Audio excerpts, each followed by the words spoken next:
Thank you, Mr. President. Colleagues, last night, Russia launched more than 300 drones and 8 missiles that struck residential areas in Kyiv, killing at least 7 people and injuring more than 60.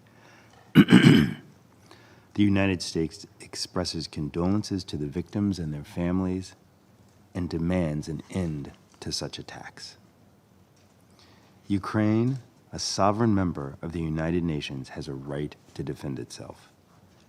As President Trump announced on July 14th, the United States will sell defensive U.S. weapons to NATO allies, who can then send them on.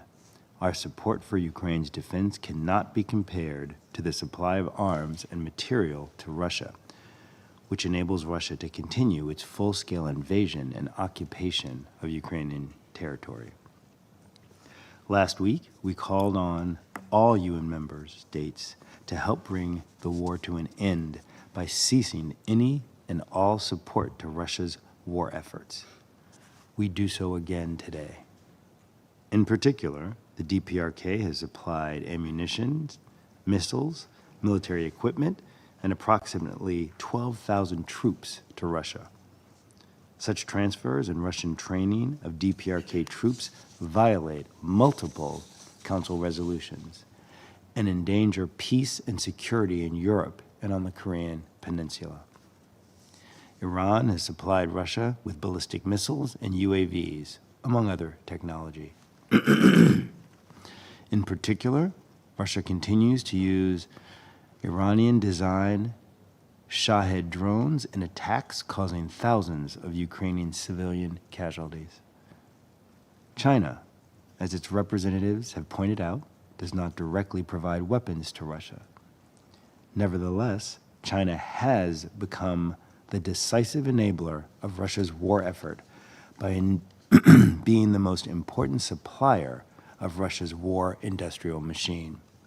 Specifically, China has provided Russia with significant quantities of machine tools, microelectronics, optics, UAV, and cruise missile technology, and nitrocellulose, which Russia uses to make propellant for weapons. If China were serious about helping to end the war, it would stop providing these critical components to Russia.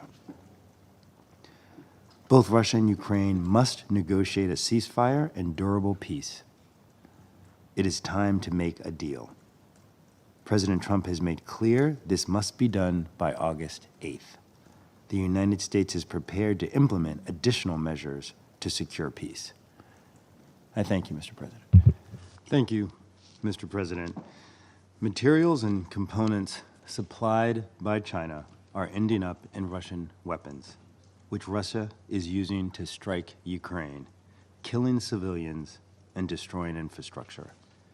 If China is uncomfortable being mentioned in our remarks, it should stop enabling Russia to prolong the war. China has said many times that it wants peace. I urge China to bring its actions into line with its words. China's direct actions supplying Russia with the materials it needs to carry on the war make peace difficult to achieve. Thank you, Mr. President.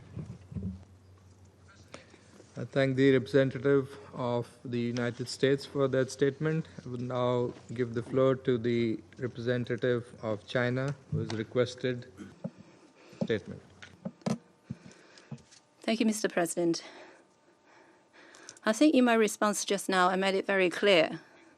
Security Council has not imposed the sanctions on parties to the conflict. China maintains normal trade with Ukraine and Russia. It is not in violation of international law, nor does it breach any international obligation. The U.S. is also conducting trade with Ukraine, so why can't China do that? It is totally normal trade. Actually, it is not China who should feel uncomfortable. It should be the U.S. who feels uncomfortable. In this very chamber of the Security Council, the U.S. keeps on slandering and smearing other countries and accusing other countries. Shouldn't you feel out of tune with the rest of the members here? To resolve the Ukraine crisis, what needed is unity and cooperation rather than division or confrontation. I once again urge the U.S. representative to stop accusing, attacking other countries, and stop scapegoating other countries.